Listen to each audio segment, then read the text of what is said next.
Welcome to All Things Chiropractic. Well, welcome to another episode of All Things Chiropractic. I'm Paul Andrews. And I'm Dr. Mark Davini.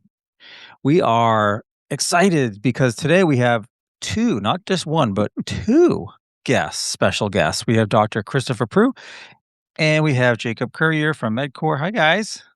Hello. Hey, good How's it going, afternoon. guys? So we're excited to have you, not just because they are providing us awesome education in the month of March this year. We'll get into that. But first, I wanted to dig in because we are all things chiropractic. We always like to ask our guests, let's start with Dr. Proulx, what made you want to become a chiropractor? Oh, I man. thought you said I had to keep it 2 minutes or less. Yeah. Well, I figured that will introduce yourself. If you tell us how you got into this journey of chiropractic. Start at the beginning. Yeah.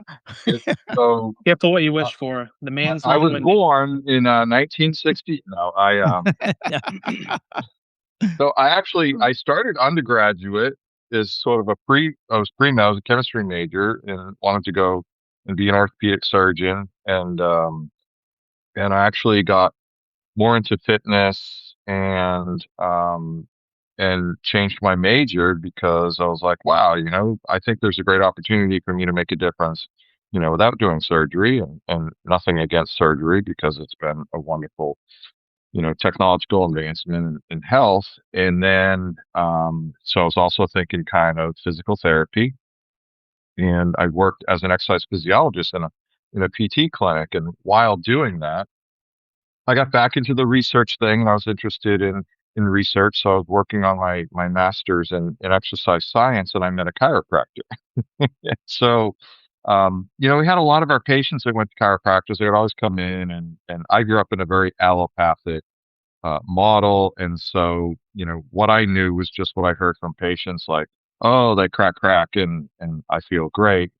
And I keep wanting to go back. And so didn't really have a lot of information to go on. And so I met this gentleman him and his wife were both chiropractors. They moved to the town I was in.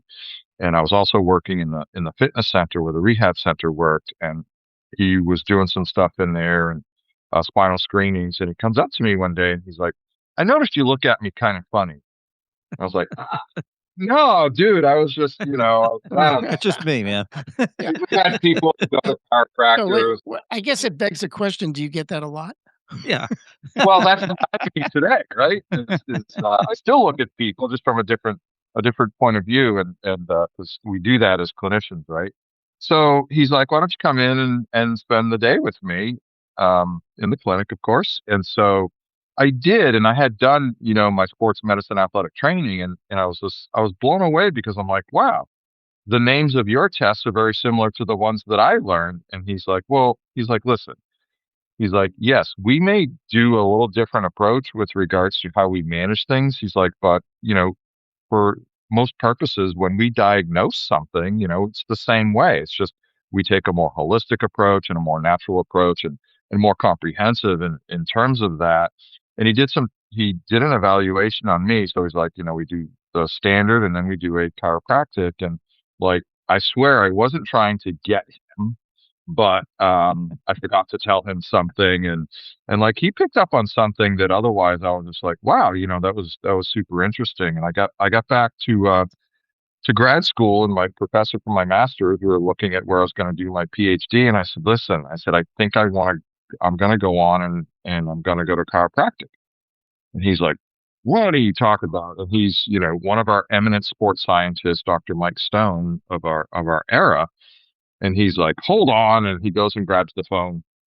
And I'm like, you're not going to talk me out of it. He's like, just talk to this guy. And I get on the phone. I'm like, I don't know who you are, but you're not going to talk me out of it. I've done my research. And he's like, no, my name is Dr. Mike Reed. I'm director of sports medicine for the International Olympic Weightlifting Committee. And I'm also a chiropractor.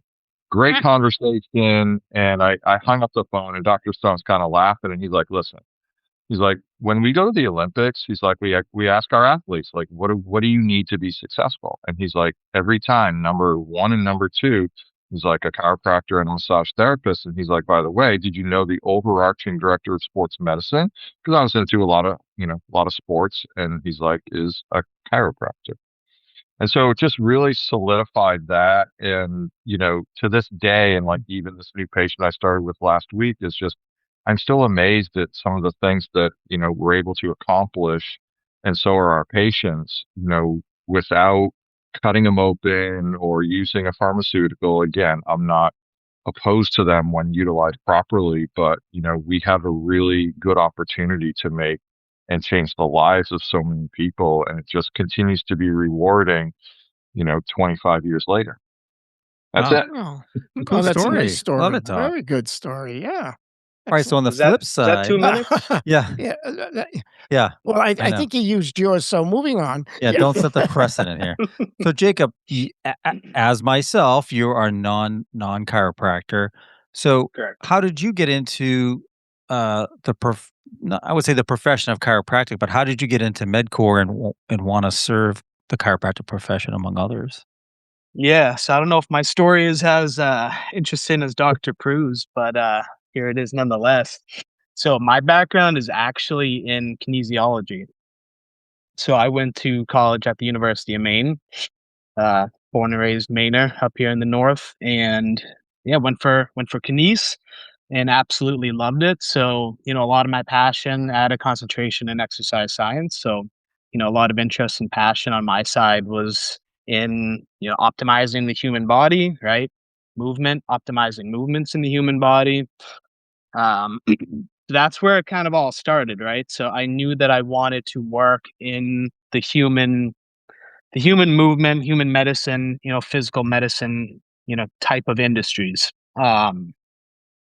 I didn't necessarily want to be the clinician though, and I found that out early. But I still had a passion for the industry, so that brought me to the business side of it, where I ended up doubling up and getting a business degree and kind of combined the two.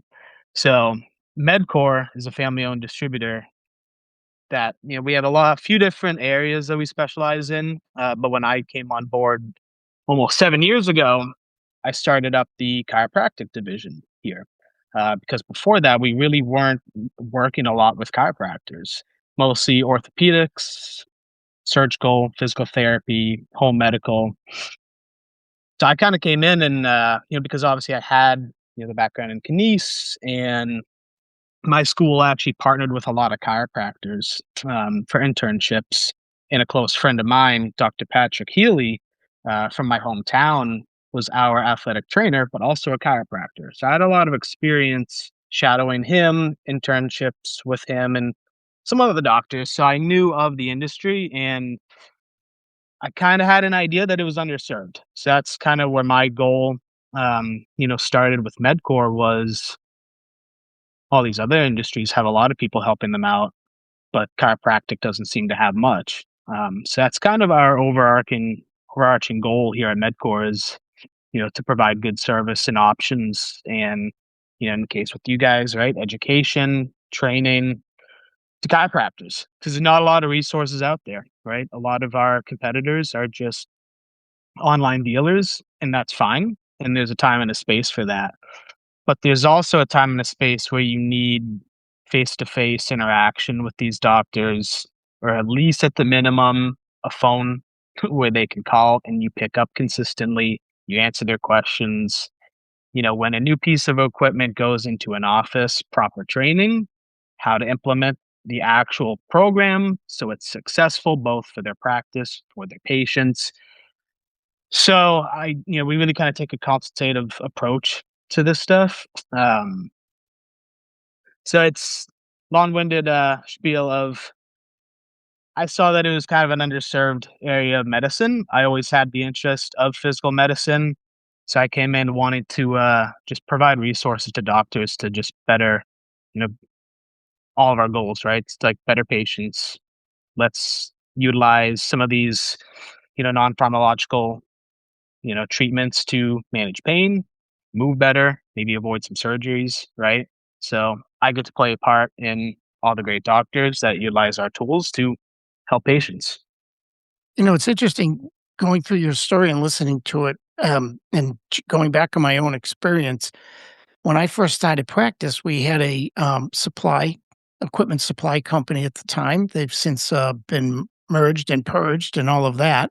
But I have to say, what made the difference as a young practitioner coming out knowing everything there is to know about chiropractic, of course, right, Crystal? We knew everything then, right? Yeah. And not knowing a thing about running the business of chiropractic. And I have to say, the personal service of, it was Sid Kaufman and George Brown from Sidco many, many years ago. I don't know how you get through those first few years without having someone with the caring and the understanding and the technical knowledge to guide you through things that we didn't even come close to learning in school. 100%. No, it's important. A lot of chiropractors, as you know, obviously very well, they come out of school and they go right into business, owning their own practice, right? And Chief that's a Cook and whole new bottle world. washer. I mean, Yeah. that's Yeah. like if I opened up a sign on my house and said, "Patients, come on in, and I'm going to start treating you." I wasn't trained for that. Yeah. I'm Oh, trained on the business side, though, right? So it's owning a business. There's a lot to owning a business, and it's yeah. If you're 27 years old, fresh out of school, you don't really know what you're signing up for, right? And mhm, without good mhm. resources and help, man, it's hard. Well, we have to say that it's probably the reason why we're in existence, right, Paul? I mean, Well, when probably all of us here. yeah, So, for all of the way yeah. back, So there wasn't the need. I want Yeah. to ask Dr. Chris because you're going to do another class for us. This is on Shockwave. Now, to me, when I hear Shockwave before I saw it, I'm like, this sounds like a good like action movie, like Shockwave coming. Yeah. You know what I mean? Like It's it's an Arnold Schwarzenegger movie. yeah.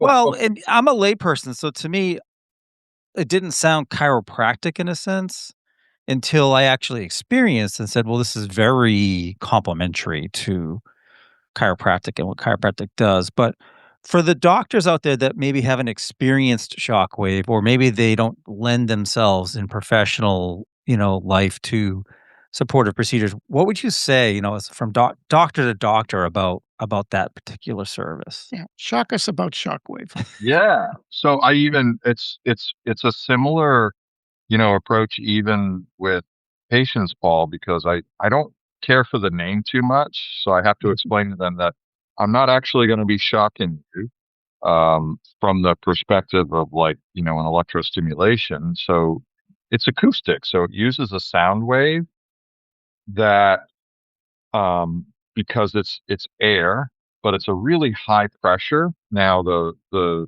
other form that a lot of people think of is ultrasound, which was part of the training for a lot of chiropractors, which again uses a sound wave to penetrate the body.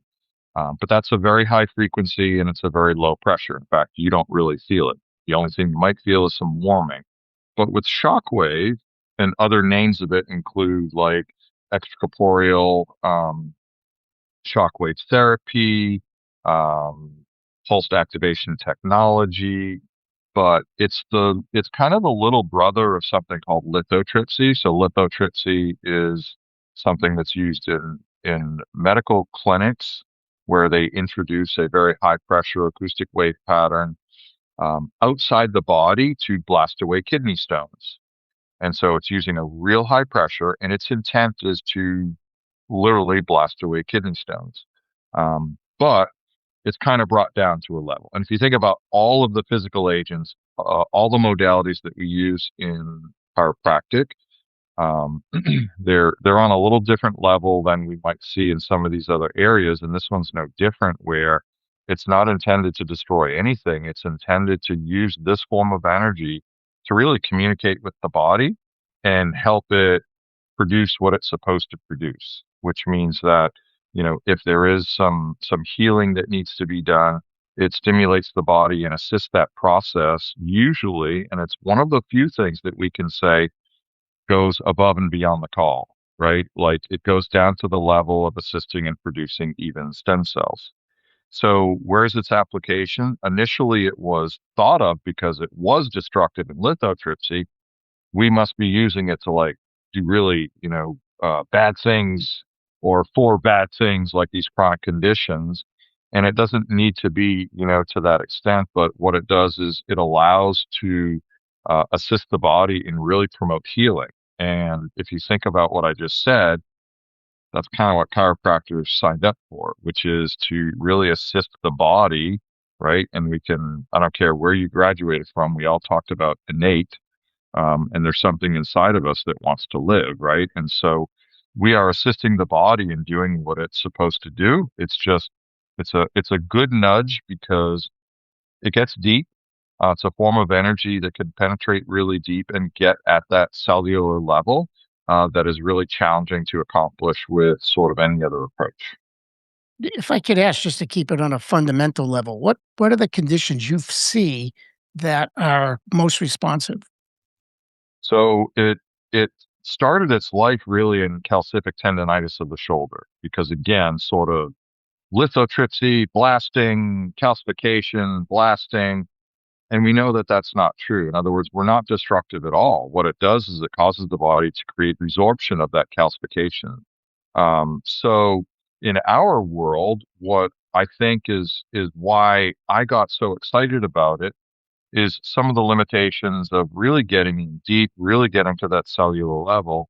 And so it can help restore and help with nerve regeneration, peripheral nerve regeneration.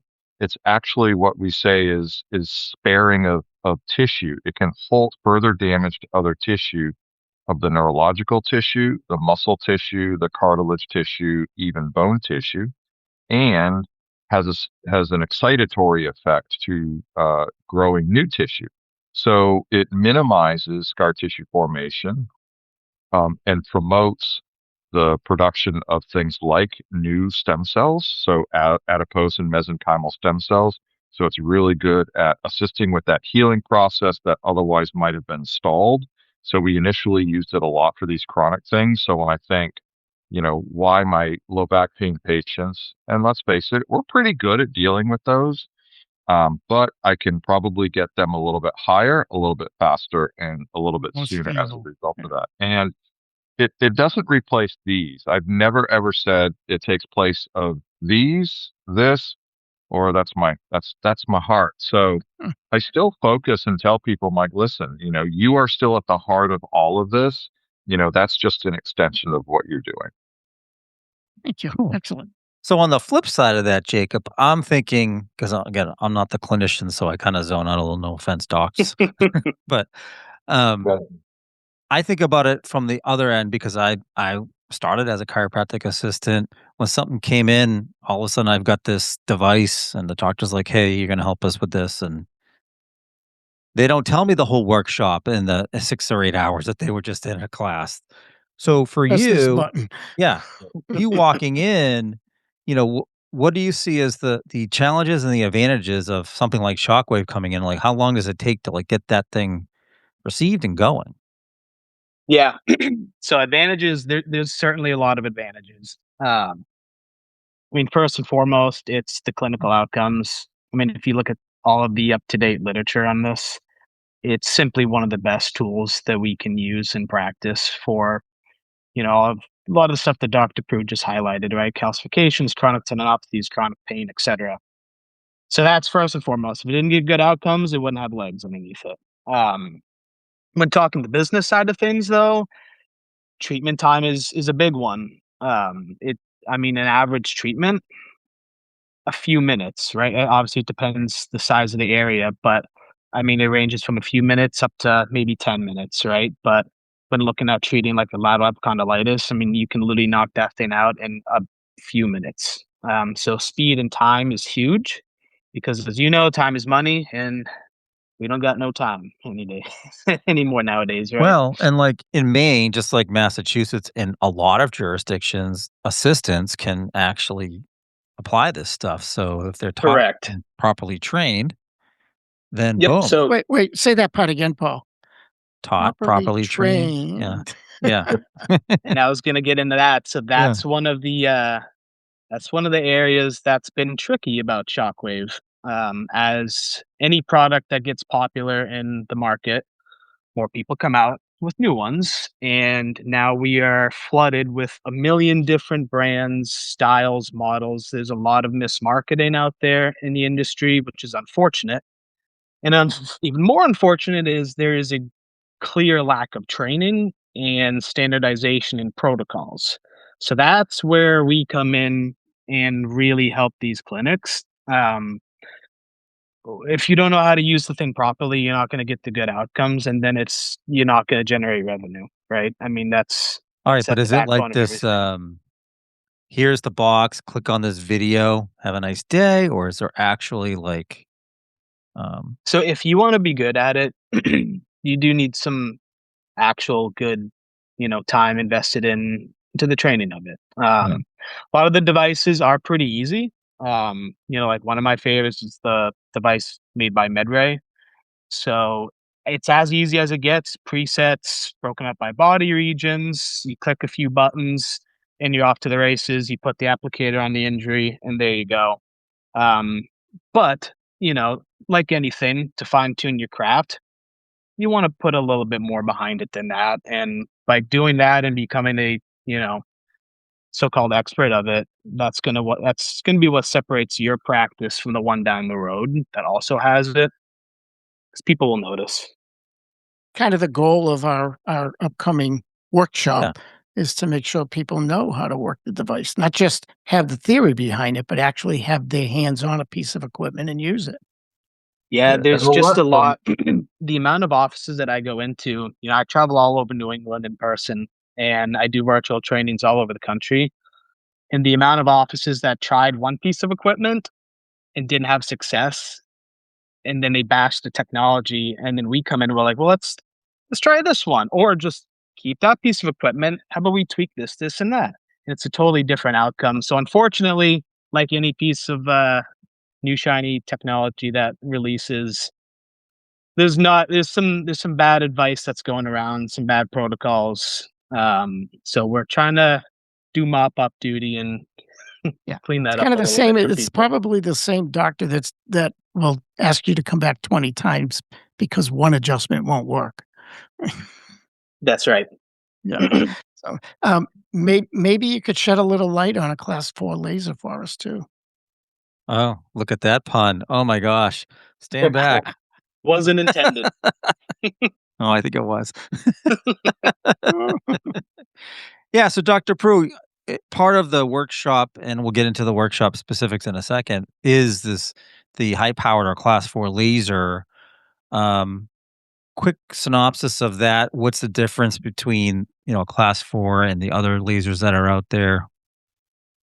so yeah, there's the FDA kind of separates a class 3B laser to anything less than 500 milliwatts, and then a class 4 laser high. So some people use that term high power laser or high intensity laser therapy synonymous with class 4. Not always the case. So, basically from a half a watt to, where we're at today with today's technology and in particular pushing, say, 45 watts, is a far cry from our class 3B laser or a lower level class 4 laser. So high intensity laser, it allows us to really capitalize on, I would say, technology. So photobiomodulation occurs as a result of light, and it can be low intensity, it can be high intensity. But the higher power lasers, the high intensity lasers, allows us to capitalize on the longer wavelengths, allows us to capitalize on time, movement capabilities, and again, um, taking photobiomodulation really up to that next level. So Nice. what's exciting, and first of all, I have to thank both of you guys. Jacob, thank you for, basically getting the equipment in for our March 13th class on a Friday. And Dr. Chris, thank you so much for, basically heeding our call, which is we want the doctors in this workshop style doing it as they learn versus listening and then dabbling in it. As Jacob said, the more you use it, right, the better you're going to get. So huge thank you for that because we're excited to host the class. And obviously, your expertise, Dr. Proulx, is really desired. And Jacob, you having expertise in the particular equipment as well, The workshop also, I think, which is really cool, is you're going to integrate both the class 4, right, and the Shockwave so that they're going to learn both of those things and how maybe they benefit working both at the same time with the adjustment. Right. And that's what I was about to allude to a little bit earlier. So that's where, there's still a difference between the clinician and the assistant. The assistant is following the guidelines of the clinician, and the clinician's job is still to figure out, where do all the pieces of this puzzle fit? And that's really a big part of the focus. I mean, obviously, yep, we're going to talk about protocols and some of the background, but how do we integrate it and how do we implement it within a protocol scheme? So we're not asking, people to change the way that they've been doing things for 30 years completely anyway. But more so, what can we do better? And how does it again really complement where I've already been successful, which is these and this and this, of course. And that's where that expertise comes in on the clinical side, but also on the business side of like, okay, so how do I talk to patients about this? How do I get their quote unquote buy-in if something's not covered by insurance, if that's the type of practice that you have? How do I talk to my staff? How do I make sure that we're all on the same page? How many visits do I do? Do I do it before or after decompression or, the chiropractic adjustments? And so that's a big crux of, what we're going to talk about and do.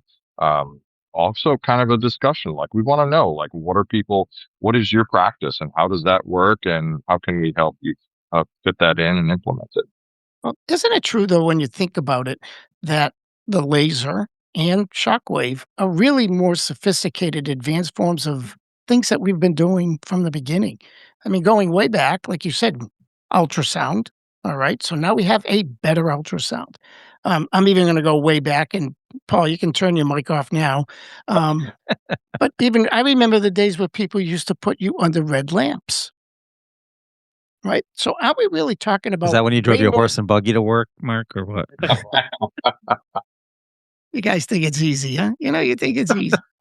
But aren't they really just more sophisticated, advanced forms of things that we've been doing? So when somebody starts saying, "Oh, well, no, this and no, it's all true," no, chiropractic has been using these modalities forever, literally forever.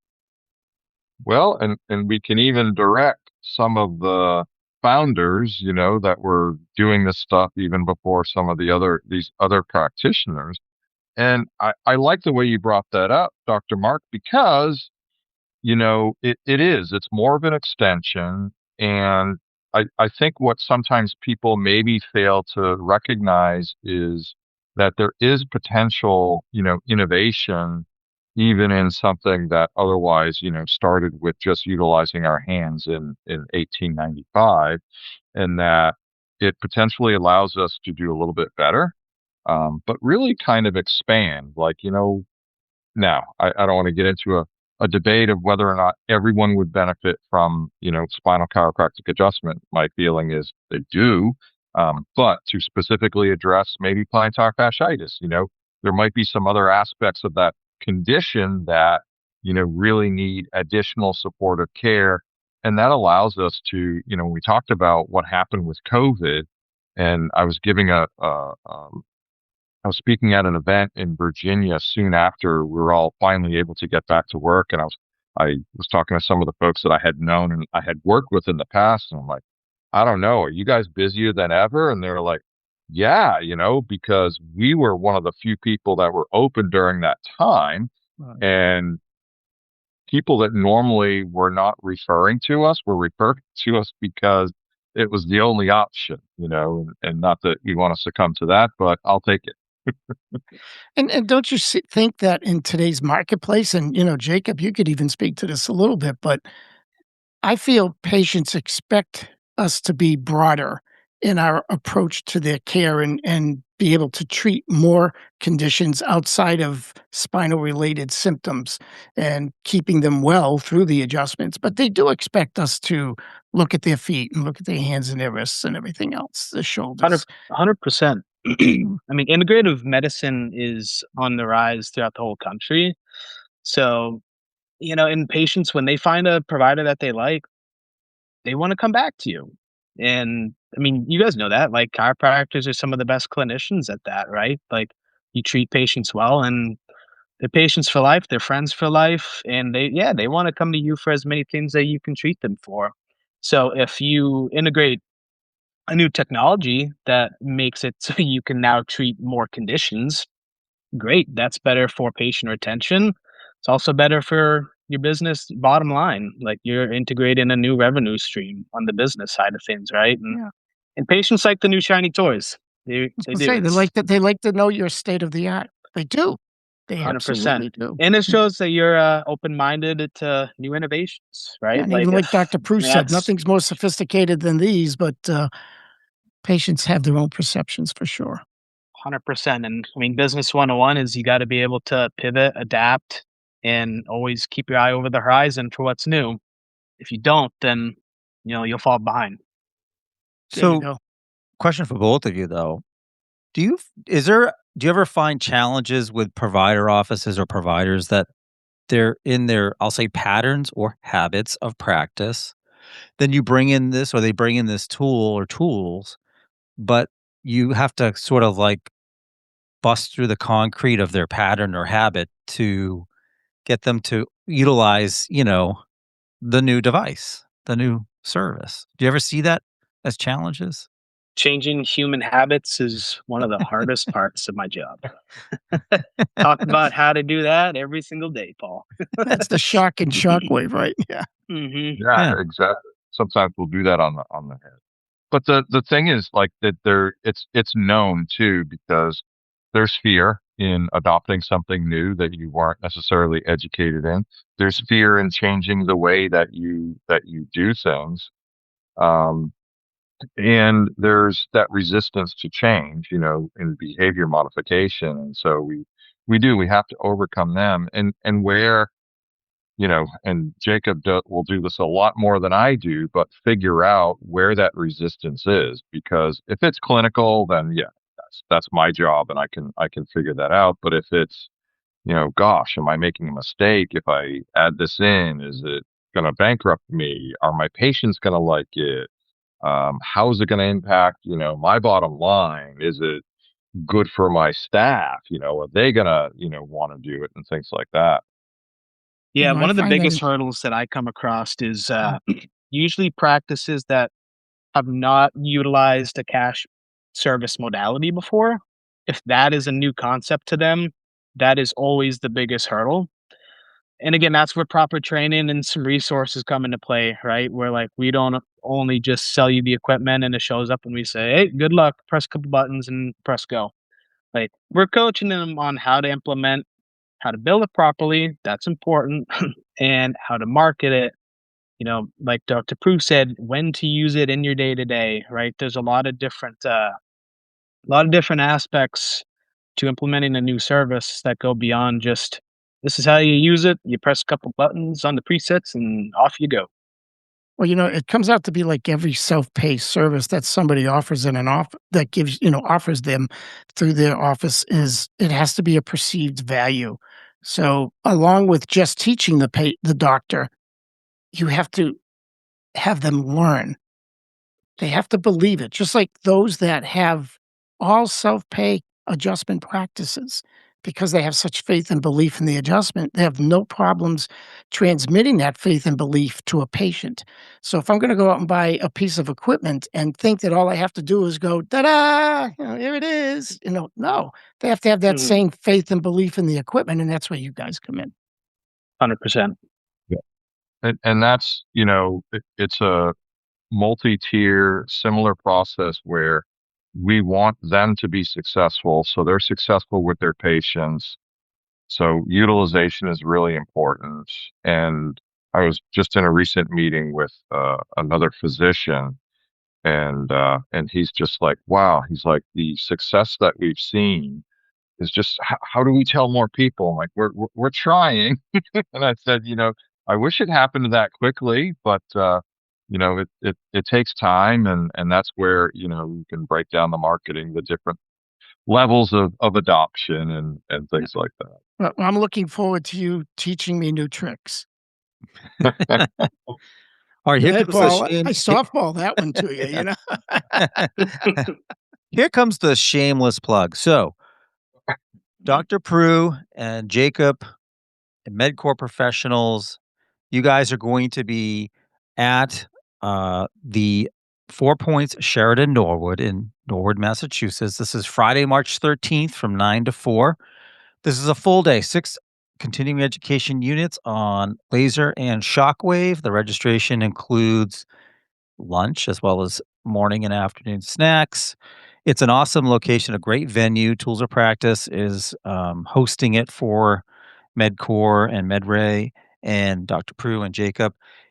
I can't emphasize enough that this is not your typical CEU class because they have embraced our request and are looking forward to, and I think going to have fun with this workshop concept where we're digging in, getting to get on the equipment and learning along the way. So you start to really get comfortable. I mean, that's the whole point, right? Is getting comfortable with something new, or maybe they already have one in their office. I don't know. And they just don't know how to use it, or they don't know if the Then one bring they're your using is staff. the right Yeah. one. Yeah. Bring your staff too. Have Yeah, them exactly. train. Yeah.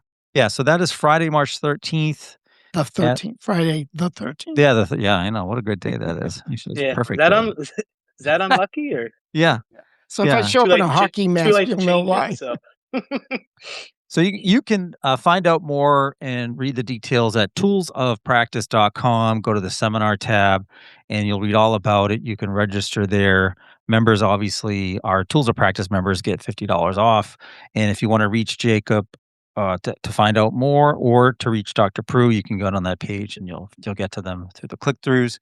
Anyway, guys, we could sit here all day and talk about it, but the whole point is to have this awesome class so that we can dig in and talk about it around the machines and during the machines and utilizing these techniques. You'll have all day to talk about it.